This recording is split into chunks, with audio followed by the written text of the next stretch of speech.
विठ्ठल विठ्ठल विठ्ठल विठ्ठल विठ्ठल विठ्ठल विठ्ठल विठ्ठल विठ्ठल विठ्ठल विठ्ठल विठ्ठल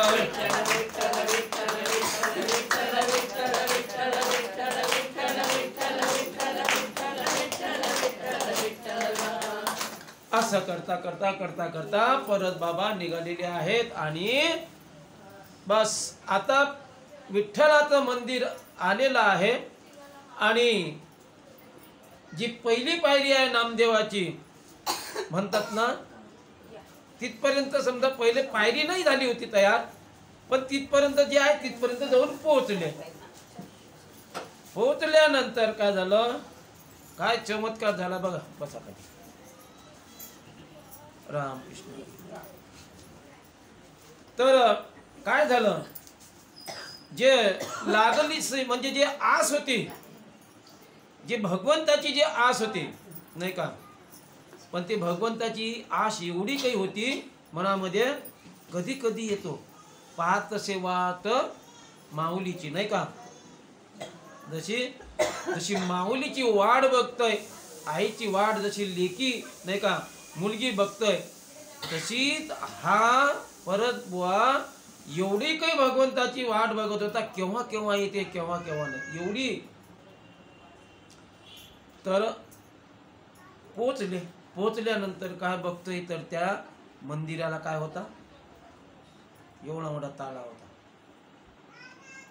एवढा मोठा ताला होता मला सांगा एवढ्या अपेक्षेनं तो गेल्यानंतर त्याला मंदिराला ताला दिसला त्याचं अंतःकरण काय बोललो असं देवा एवढ्या दुरून आलो मी एवढ्या कष्टानं आलो मी कशासाठी तुझं चरण बघण्यासाठी सुंदर ते ध्यान उभे विटेवरी कर कटावरी ठेवून या जे ठेवलेले ते सुंदर ध्यान तुझं नाही का कर कटेवर ठेवलेलं आहे तुळशी हार गळा कासे पितांबर नाही का आवडी निरंतर हे जी ध्यान मी करण्यासाठी आलो मी बघण्यासाठी आलो पण काय झालं एवढा मोठा ताला ज्या अपेक्षेनं गेला होता परत बुवा सर्व मनामध्ये दुःख निर्माण झालं काय करावं आणि भगवंताला हे भगवंता तुझ्याकडे मी आलेला आहो तुझ्याकडे मी इतक्या दुरून आलेला आहो मी तुझ्या दर्शनाला मी तुझं विसर म्हणजे एक क्षण सुद्धा मी विसरत नाही तुला परंतु एवढं असताना तू तुझ्या या मंदिराला ताला आहे काय देत नाही मला दर्शन नाही द्यायला मला दर्शन देण्याचं तुझं नाही का मन नाही का मी एवढा अभागी मी पापी का तुझ्या मंदिराजवळाला पण तुझं चरण नाही दिसून राहिलं मला नाही का समचरण दृष्टी विटेवरी साजरी तेथे माझी हरिवृत्ती राहो नाही का हे तुझे समचरण आहे नाही का आणि तिथं माझी वृत्ती ही नाही का दृढ राहावी असं त्यासाठी मी आलो पण तुझे चरणच मला दिसून राहिले नाही आता काय करा मनामध्ये अंतकरण घडलं त्याचं अंतकरण पाझरलं त्याचं असं काही अंतकरण पाझरलं का डोळ्यातून अश्रूच्या धारा बघा मी सांगत असतो तुम्हाला पण का जेव्हा तुम्हाला आठवण येते ना भगवंताची रडा सुरुवातीला खोटं रडा खोटं नका खरं रडू तुम्ही नका रडू खरं खोटं तर रडा तुम्ही अरे एखाद्याचं समजा एखाद्याची मैत झाली असेल आणि तिथं एखाद समजा 2-4 बाया रडत असतील आणि तिथं तुम्ही जाता पण आता तुम्हाला असं वाटते का आता आपल्याला रडावं लागते म्हणून खोटं खोटं रडता तुम्ही मनामध्ये असते का रडताना अरे तसं खोटं रडा ना तुम्ही एक दिवस खरं रडणं येईल तुम्हाला एक सुतप नावाचा ऋषी होते त्यांचा एक मोठा सत्संग असायचा त्या सत्संगामध्ये लोक गेल्यानंतर सर्व लोक भारावून जात होते एवढे भारावून जात होते का सर्व रडायला लागत होते त्यांनी सत्संग चालू केला का लोक रडायला लागत होते बंद पुरे जेवढे असे तेवढे मग एक दिवस एका गावचा मनुष्य तिथं गेला बघतात तर हे सत्संग चालू पण ह्या रडायला लागले याने रड येत नाही कारण यानं कधी सत्संग ऐकलंच नव्हता मग यानं सत्संग ऐकलं नव्हतं याला रडू येत नव्हतं हे सर्व लोक रडून राहिले होते काय करायचं हा सर्व लोक रडताना हा त्यांच्याकडे बघत होता असा शेवटी हा डोळ्याला याले काही पाजर फुटे नाही कारण तेवढं अंतःकरणामध्ये प्रेमच नाही तर काय येणार आहे. तर मग कसं तरी त्या दिवसचा दिवस काढला त्यानं. दुसऱ्या दिवसचा निघाला दुसरा दिवस, दुसऱ्या दिवशी तो आला. पण दुसऱ्या दिवशी तसं त्यानं ठरवलं आपल्याला रड येत नाही. तिसऱ्या दिवशी घरी गेला तो. घरी गेल्यानंतर तिसऱ्या दिवशी आला तो, सत्संगामध्ये बसला. आणि जेव्हा सत्संग चालू झाला सर्व लोक रडायला लागले. ह्या म्हणते डोळ्यांना तुम्ही रडत नाही. यानं आणली होती कसुंदी, आणली होती घरून आणि घेतली कसुंदी टाकली डोळ्यामध्ये. रडा. अरे तसं रडू येत नाही. कसुंदी टाकली डोळ्यामध्ये, तिखट टाकलं डोळ्यामध्ये. मग लागला रडायला. मग रडता रडता रडता 8 दिवस रडला असेल तसा. मग ऑटोमॅटिक त्याला रडणं लागलं. मग तो जेव्हा जेव्हा भगवंताचं नामस्मरण जरी करत असला तरी त्याच्या नेत्रातून अश्रू ढळायचे. म्हणून तुम्हाला सांगतो मी, रडा, खोटं रडा ना. कोण म्हणते तुम्हाला खरं रडा म्हणून? अरे एकदा खोटं रडता रडता, खोटं रडता रडता खरं रडणं आल्याशिवाय राहणार नाही. एवढं मी सत्य सांगतो तुम्हाला. म्हणून तुम्ही भगवंताच्या दाराजवळ गेल्यानंतर परत बाबा म्हणतो, भगवंता इच्छा नाही तुझी दर्शन देण्याची, इच्छा नाही तुझी दर्शन देण्याची. माझं मन एवढं लाचावलं गेलं आहे का मला तुझी दर्शनाची आस लागलेली आहे आणि तू मला दर्शन देऊ पाहत नाही. मी किती चांडाळ, मी किती पापी आहो मी का मला तुझे चरण नाही दिसून राहिले. काय चमत्कार झाला बघा. श्रद्धा ठेवा तुम्ही भगवंता. हे सर्व आहे ते सकळ कृष्णाशी अर्पण करून टाका तुम्ही. अरे तुम्हाला सांगतोय मी, खोटं सांगत नाही, खोटं सांगत नाही तुम्हाला मी. तुम्ही जर त्याच्यासाठी रडाल ना, तुम्ही एवढा दयाळू आहे तो, तर तुमची हरेक इच्छा, हरेक कामना, हरेक तुमचं मन पूर्ण केल्याशिवाय राहत नाही. कोणतंही का असेल, काही असेल, कोणतंही मोठा संकट असो तुमच्यावर, पूर्ण करण्याचं काम त्याच्याकडे आहे. भगवंतापुढे हा नतमस्तक झाला आणि रडून राहिला. डोळ्यातून अश्रूच्या धारा करता करता करता करता काय चमत्कार झाला. एवढं मोठं कुलूप तुटून पडलं खाली. लावलेलं कुलूप तुटून खाली पडलं. दार उघडलं गेलं आणि परसू बाबा दर्शनासाठी गेला. लोटांगण खेळला आणि विठ्ठल म्हणतात मग परसू बाबाला, परसू बाबा तू जिंकलास, मी हरलो. तू जिंकलास, मग मला काय मागायचं आहे तुला? तर तू आला ना, त्या उत्कंठेनं माझ्यापर्यंत येऊन पोहोचला. तुला काय मागायचं आहे तर माग.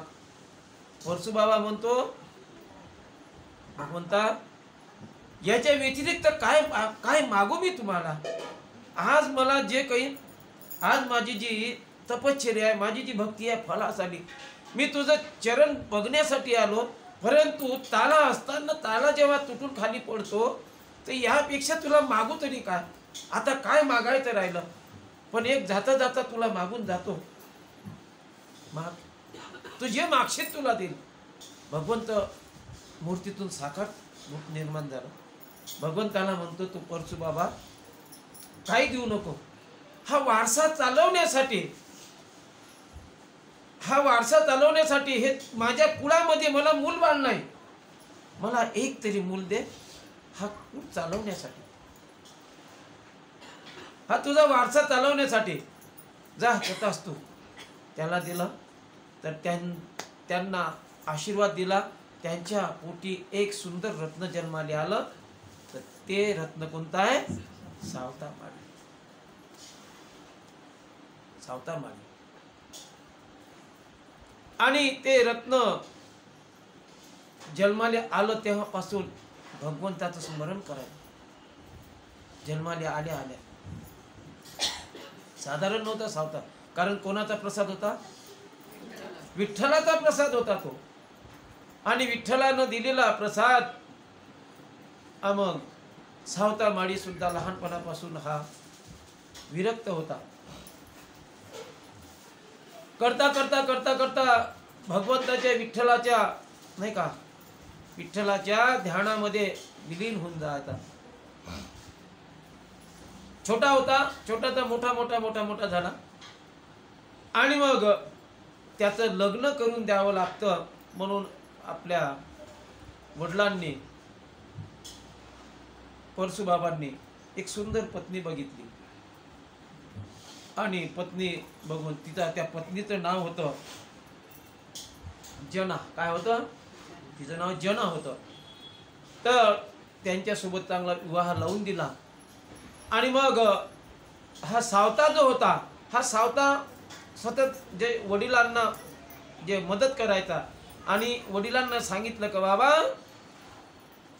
आता तुमच्याच्यानं काम होत नाही, तुम्ही आता घरी राहा, आता तुम्ही घरी राहा, तुमच्याच्यानं काम होत नाही, मी माझ्या पद्धतीनं माझं कार्य करतो आणि तुम्हाला तुम्ही आता घरी राहा, आता तुमच्याच्यानं काम होत नाही, आता माझ्याकडे जबाबदारी आली.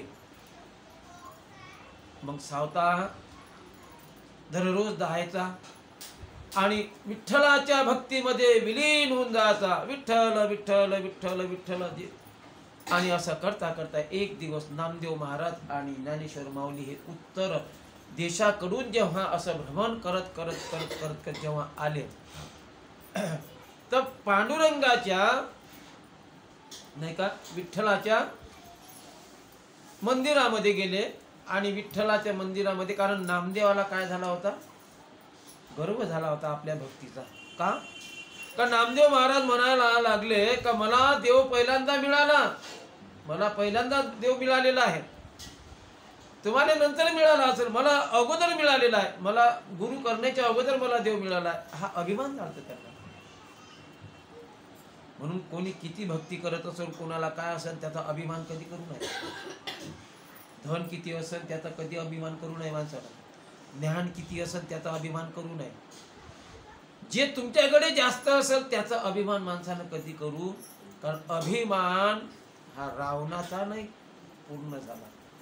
तुमची आमची काय कथा हो. त्यानं अभिमान केला नाही का, ज्यानं अभिमान केला त्याचा जन्म वाया गेला. अभिमान नाही पाहिजे कोण्या गोष्टीचा. का हे प्रारब्धामध्ये असते, त्याचा अभिमान कधी करू नये. आहे ते भगवंताने दिलेलं आहे.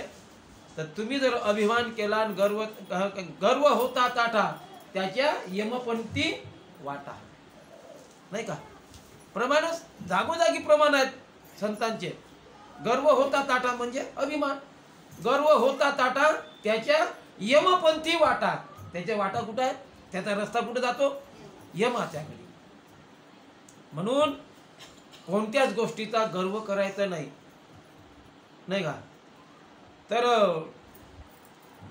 यांनी स्वतः भजन तयार केलेलं आहे. आमची माळीयाची जात, आमची माळीयाची जात हो, आमची माळीयाची जात, शेत लावू लावू बागायत हो, शेत लावू लावू बागावित नाही का. येते का तुम्हाला भजन? म्हणा ना, म्हणत जा ना. बरं जेवढं आपल्याला आता वेळही नाही का, तर हे म्हणत बसलो तर आपलं. तर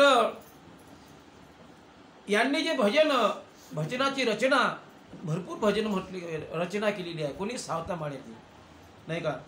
सावत्याने केला मळा नाही का, सावत्यानं केला मळा डोई विठ्ठल देखील. तर सावत्यांनी हा कोणता? कांदा मुळा भाजी अवघी विठाई माझी. कांदा मुळा हे करत असताना भजन म्हणायचे ते. कांदा मुळा भाजी अवघी विठाई माझी नाही का. असं म्हणता म्हणता म्हणता म्हणता डोळ्यातून पूर व्हायचा आनंदाच्या जे डोळ्यात. कारण जसं जसं भगवंताचं नाव घेईन तसं तसं प्रफुल्लित होऊन तसे तसे अश्रू सांडायचे. असं एवढा लढा लागला होता भगवंताचा. आणि नामदेवाला असं वाटलं की माझ्यासारखा कोणी भक्तच आहे नाही. देव आहे तो. देवानं परीक्षा घेतली. देवाला परीक्षा घ्यायची होती. नामदेव आणि ज्ञानेश्वर माऊली हे सत्संग करून आले होते ना पूर्ण उत्तराखंडातून. इकडून याच्यात गेले. आणि पांडुरंग म्हणतात मग चला माझ्यासोबत.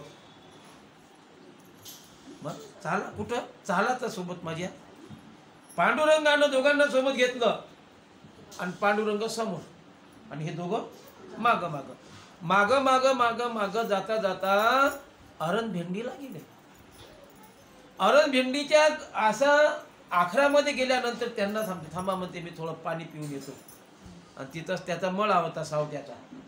थांबा तुम्ही इथंच, मी येतो पाणी पिऊन. देव म्हणतो. गेले. गेल्यानंतर सावत्याला म्हणतात, सावत्या.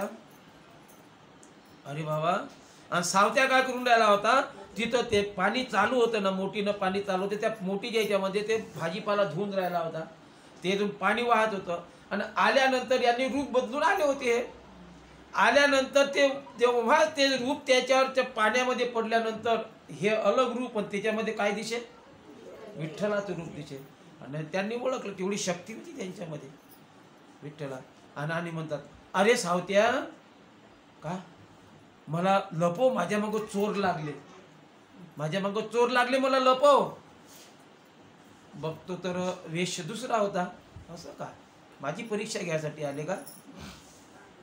मग तुला लपवू कुठं, कुठं लपवू, कुठं लपवू, लवकर लपव, नाही ते येतील ते आणि पकडून नेतील मला, लवकर लवकर लपव. आता लपवू कुठं, लपवू कुठं, आता इकडे तिकडे, आता तुला लपवू कुठं, तू विश्वाचा जनित आहेस राजा, तू ब्रह्मांडाचा धनी आहे, एवढं ब्रह्मांड ठेंगणं पडते तुझ्यासाठी, आणि तुला लपवण्यासाठी कुठं जागा आहे? मग आता जागा तू कुठंच मावत नाहीस ना, पण एका ठिकाणी मावते तू फक्त. बरं ठीक आहे. हाती कोयता होता, विळा धरला, विळा पाडलं, फाडलं पोट. पोट फाडल्याबरोबर बाबा, हे असं कसं केलं तू मला लपवण्यासाठी? मला काय तू मी ओळखलं नाही का तुम्हाला? तर या तुम्हाला जागा दिली. मग त्यांनी म्हटलं ओळखलं वाटते आपल्याला. मग गेले आतमध्ये, सूक्ष्म रूप धारण केलं, आतमध्ये गेले. पण जाता जाता जो पितांबरा, तो शेला होता, तो शेला राहिला बाहेर. तो शेला बाहेर राहिल्यानंतर मग झालं, बसले आपले विठ्ठल विठ्ठल करत. आणि तेवढ्यात आता हे वाट बघून राहिले, अरे बाबा अजून देव गेले पण आले नाही, कुठं गेले असं, चला बघायला. जेव्हा बघायला गेले ना, तर मग त्याला सावत्याने, सावताजी इकडे कोणी आलं होतं का? कोण? नाही, इकडे देव इथं आमच्या जवळून आले. मला नाही कोणी कुठं आहे तर. म्हणता म्हणता काय झालं, तो शेला दिसला ना पोटामध्ये. अरे बाबा, पोटामध्ये तुझ्या? हा. मग त्यावेळेस नामदेवाला वाटलं, नामदेवानं लोटांगण घेतलं त्यांच्या चरणी सावता माळ्याच्या. मी स्वतःलाच अभिमान करून बसलो होतो का बाबा, माझ्यापेक्षा किती मोठा आहेस तू. का त्याला तू पोटामध्ये नाही का, पोटामध्ये तू साठवलं नाही का? हा, म्हणा ना, म्हणा म्हणा. दरीला पंढरीचा चोर, दरीला पंढरीचा चोर, दरीला पंढरीचा चोर, गळा बांधून या दोर, दरीला पंढरीचा चोर, गळा बांधून या दोर. हो, दरीला पंढरीचा चोर, दरीला पंढरीचा चोर, हृदय बंदी खाना केला, हृदय बंदी खाना केला, आता विठ्ठल कोणीला, आता विठ्ठल कोणीला, हृदय बंदी खाना केला, आता विठ्ठल कोणीला, हृदय बंदी खाना केला, आता विठ्ठल कोणीला. दरीला पंढरीचा चोर, दरीला पंढरीचा चोर, दरीला पंढरीचा चोर. म्हणा ना. बर, थांबून जा. तर हृदयबंदी खाना केला, आता विठ्ठल कोण आहे का तुमच्याजवळ? हृदय तसं आहे? विठ्ठलाला थांबवून घेण्याचं आहे का तुमच्यामध्ये? असू द्या ना, करा ना तेवढं मोठं. करता येत नाही त्याच्यासारखं होते. पण ती भक्ती कशी असली पाहिजे. सतत तुम्हाला मी म्हणून सांगत असतो, सतत करत जा. काही जाते काय तुमचं? काही असं कोणी म्हणजे हिरवून नेतं का? असा काही करत असताना आठवण घ्यायची, महाराजांनी काय सांगितलं असं. अरे असं करता करता 8 दिवस लागतील तुम्हाला. मग तुम्हाला सांगण्याचं काम नाही पडणार. कसं? एखाद्यानं सांगितलं का बाई इकडून त्या भाकऱ्या नाल्यावर जाताना तिथं काही खूप मोठा असा एक भूत येतो, तो दिसतो आम्हाला, 2-3 वेळा दिसला. मग तुम्ही त्या नाल्यावरून जात असताना तुम्हाला सांगायची काही गरज पडते का? तिथं गेल्याबरोबर आठवण येते का इथं महाराजांनी सांगितलं का भूत आहे म्हणून? मग कसं लागते चालू, राम राम राम राम राम राम राम राम, नाही का? राम राम राम राम राम राम. कारण भूत सांगितलं असतं तिथं. असं तरी करा ना तुम्ही, कोणीही पद्धतीनं करा, कोणीही मार्गानं करा, पण भगवंताची भक्ती 24 घंटे कमी पडेल तुम्हाला. 24 घंटे करा. 24 घंटे झोपत असताना सुद्धा संतांनी सांगितलेलं आहे, झोपीत असताना सुद्धा तुम्हाला होठ कंठ चाले नहीं, जिव्हा रटे ना नाम, नाम हमारा स्वस्थ रहे, हम बैठे आराम. जागृत स्वप्नी सुसुप्ती मध्ये सुद्धा जो काही घेत असत नामस्मरण, तो भगवंताचा आवडता भक्त आहे. जागृती स्वप्नी सुसुप्तीमध्ये सुद्धा, स्वप्नामध्ये सुद्धा, त्याला स्वप्न सुद्धा समजून जातं. तुम्हाला असं कोणी आहे का यामध्ये देवाचे स्वप्न पडतात? सांगून द्या मुले. मी त्याच्या सत्संग झाल्यावर 10 वेळा पाहायला लागतो. पडणारच नाही. सर्पाची पडती, राक्षस येतील, तुमच्या भूत येतील, खेत येतील, पण देव येणार नाही. का? त्याच्यासाठी भक्ती किती पाहिजे देव स्वप्नामध्ये येण्यासाठी? आहे का माहित तुम्हाला? 13 कोटी तुम्हाला जप करावं लागल, 13 कोटी. तेव्हा तुमच्या याच्यामध्ये देव येतील. तुमच्या याच्यामध्ये प्रत्येक तुम्हाला दुसरं स्वप्न दिसणार नाही. कोणतं समजून जातं का? ज्याला स्वप्न नागाचे पडत असेल, नागाचे, तर त्याच्या घरामध्ये पितृदोष आहे समजून जायचा. ज्याला नागाचे स्वप्न पडत असतील, ज्याला भूताखेताचे स्वप्न पडत असेल, नाही का, तर त्याला सुद्धा पितृदोष आहे समजून जाता. तर ते तुम्हाला रूप दाखवते. ज्याला देवाचं स्वप्न पडत असेल त्याची भक्ती भरपूर म्हणजे उत्तरार्धामध्ये पोहोचलेली आहे समजून जातं. म्हणून सतत एक करायचं, सतत नामजप करत राहायचं. कोणतंही कोणी भेटलं त्याला राम राम, भेटला कोणी रस्त्यावर तर राम राम. काय जाते आपलं, नाही का? काय म्हणायचं? हरे राम राम राम हरे हरे, हरे राम राम राम हरे हरे. म्हणा राम हरे राम राम राम हरे हरे, हरे राम राम राम हरे हरे, हरे कृष्ण कृष्ण कृष्ण हरे हरे, हरे कृष्ण कृष्ण कृष्ण हरे हरे, हरे राम राम राम राम हरे हरे, हरे राम राम राम हरे हरे, हरे कृष्ण कृष्ण कृष्ण हरे हरे, हरे राम हरे राम राम राम हरे हरे, हरे कृष्ण कृष्ण कृष्ण हरे हरे, हरे राम राम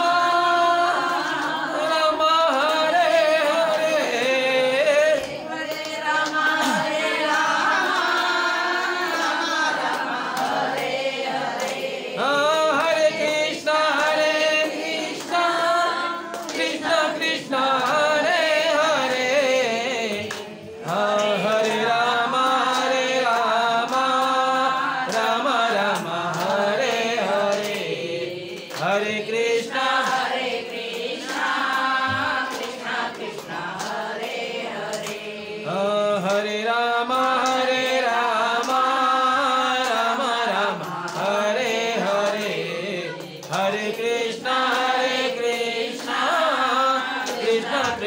हरे हरे. अशा पद्धतीनं दररोज तुम्ही म्हणत जा. हे जर म्हटलं तर काय जाते हो, मनालाही मन रमते माणसाचं, नाही रमणार.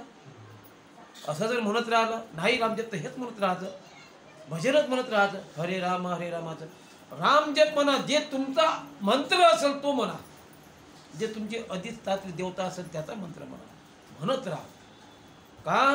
का जसं भगवंतांनी जसं केलं तसं तुम्ही करा. करायला प्रवृत्त केलं संतांनी तसं करा तुम्ही. संत सांगून गेले, संत गरजुनी सांगती दावी त्यांच्या, संत गरजुनी या सांगे दावी त्यांच्या. म्हणून थोर महात्मे होऊन गेले, चरित्र त्यांचे पहा जरा. आपण त्यांच्या समान व्हावे हाच सापडे बोध. हा बोध घ्या यामधून. कारण हे सत्संग खूप महत्वाचे आहेत बरं. तुमच्या आमच्यासाठी खूप महत्वाचे सत्संग आहेत हे. यामधून काहीतरी मिळतंय, काहीतरी मिळतंय यामधून. भरपूर मिळतं तुम्हाला. कोटी रुपये तुम्हाला दिले, तुम्ही खर्च करून टाकाल, उद्या तुम्हाला पैशाची तुम्हाला अडचण भासेल. बसा ना याच्यावर बसा ना. कोटी